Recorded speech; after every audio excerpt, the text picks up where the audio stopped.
শুভ সকাল আমার প্রিয় পরিবার, তোমরা সকলেই কেমন আছো? আশা করছি যে যেখান থেকেই আমার ব্লগটা দেখছো সকলে ভালো আছো। তোমাদের আশীর্বাদ ও ভালোবাসার সাথে নিয়ে আজকের ব্লগটা শুরু করলাম। এখন বাজে ঘড়ির কাঁটায় ঠিক দুপুর 1টা মতো। তো জানো তো আজকে না মায়ের শরীরটা ভীষণই খারাপ ছিল, তাই আর ব্লগটা শুরু করা হয়নি। মা গেছিল ডাক্তারের কাছে ওষুধ আনতে। এদিকে ডোডোকে নিয়ে না এখন আমরা মা ছেলেতে মিলে দোকান যাব। টাকা কই? টাকা দেখি দাও। এখানে জিনিস এই যে ডোডো জানো তো আগের থেকে অনেকটাই ভালো আছে এখন। তো ঠাকুরের ঈশ্বরের কৃপায় তো চলো দোকান যাই, তারপর দোকান থেকে কি কি খাবার আনি না আনি সমস্তটা দেখাবো। এই দেখো একটা টাটা করে দাও মিমিদেরকে। কারণ টাটা। শরীরটা খুবই খারাপ ছিল। তো এই দিক দিয়ে জানো তো চলে গেলাম দোকানে। আর এটা হলো ঠিক তার পরের দিনকার ভিডিও।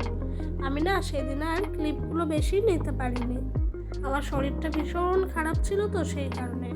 আর আজকে ডোডোর পাপা আসবে, মানে আমাকে আর ডোডোকে নিয়ে যাওয়ার জন্য বাড়িতে। তো এই দিকটা আমাদের প্রচণ্ড লাগেজ ফ্যাকেজ সমস্ত তোমার রেডি হয়ে গেছে। কিন্তু কি হয়েছে জানো তো, তারপরে নয় আমার ভীষণ শরীর খারাপ। আর কি করি, কিছু তো করার নাই। আর এই দিক দিয়ে ডোডোর পাপা নিয়ে চলে আসলো সন্দেশ। তো এই সন্দেশটা অ্যাকচুয়ালি ঠাকুরকে প্রণাম মানে প্রসাদ দেওয়া হয়েছিল, তো সেই প্রসাদই আমরা সবাই মিলে না একটু খেয়ে নিচ্ছিলাম। আর এটা হলো বৃহস্পতিবারের ব্লগ। জানি তোমরা অনেক রাগ করেছো, তোমাদের কাছে অনেক অনেক অনেক ক্ষমা চাইছি। আমার শরীর খারাপের জন্য আমি 2 দিন টানা ব্লগ শেয়ার করতে পারিনি। তো এদিকে মা সন্ধ্যা পুজো সমস্তটাই দিয়ে এদিক দিয়ে চলে আসলাম আমি খাবো বলে, মানে বৃহস্পতিবারে আমরা চলে আসবো। এদিক দিয়ে শুক্তো করেছে মা, শুক্তোটাও আমার প্রচুর ফেভারিট খাবার। তারপরে দেখেছো জেলি জেলিভাবে চিকেন করেছে। সত্যি চিকেনটা দেখতে যতটা সুন্দর হয়েছে, খেতে না তার থেকে ভারী সুন্দর হয়েছে, অপূর্ব স্বাদ, অপূর্ব। তো খাওয়া দাওয়া শেষ করেই ডোডোর পাপা তাড়া দিল রওনা দেওয়ার জন্য। আমি একটু শুয়েছিলাম, রেস্ট নিয়ে উঠলাম। উঠে না আমার বোনটিকে বললাম আমার চুলটা একটু পারবি রে বেঁধে দিতে, আমার না শরীরটা ভীষণই খারাপ লাগছে, চুলটা বেঁধে দে।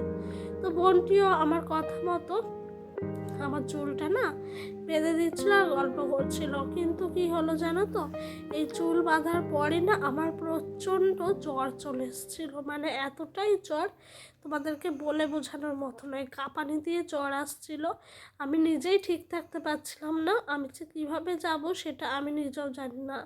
আর এদিক দিয়ে ডোডো দেখেছো হাসাহাসি করতে করতে শুয়ে পড়েছে আর দুষ্টুমি করছে সব মিমিদের সঙ্গে, ওদেরকে না ফ্লাইং কিস দিচ্ছে। দেখেছো ছেলেটা কত বড় হয়ে গেল না দেখতে দেখতে। আর এই দিক দিয়ে আমি মায়ের কোলে বুকে মাথা দিয়ে শুচ্ছি দেখে ডোডোর না হিংসে হচ্ছে। ও আমাকে শুধুই বলছে পাপ পাপ। আর তোমাদেরকেও একটু দেখিয়ে দিলাম মায়ের কোলটা কতটা ভালো লাগে, তাই না বলো? যাদের মা আছে তারা এই ফিলিংসগুলো বোঝো।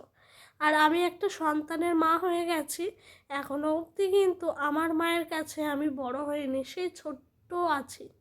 আর কি করব, যা হলো না, মা একবেলার মতো ভাত তরকারি সমস্তটা রান্না করেছিল। সন্ধ্যাবেলা এদিকে মা বলছে সবাই যখন আছি জলখাবারে সুন্দর করে কিছুটা বেগুনি ভাজি।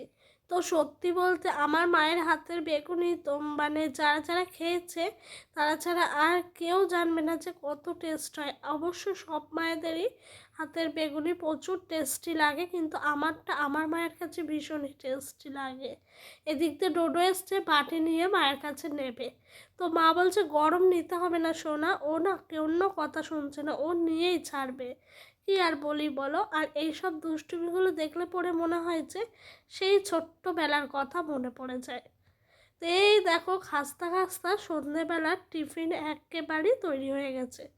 ভিডিওটা না আর বড় করলাম না, এখানেই শেষ করে দিচ্ছি। তোমাদের এই ছোট্ট ব্লগটা কেমন লাগলো অবশ্যই কিন্তু আমাকে তোমরা কমেন্ট করে জানিও।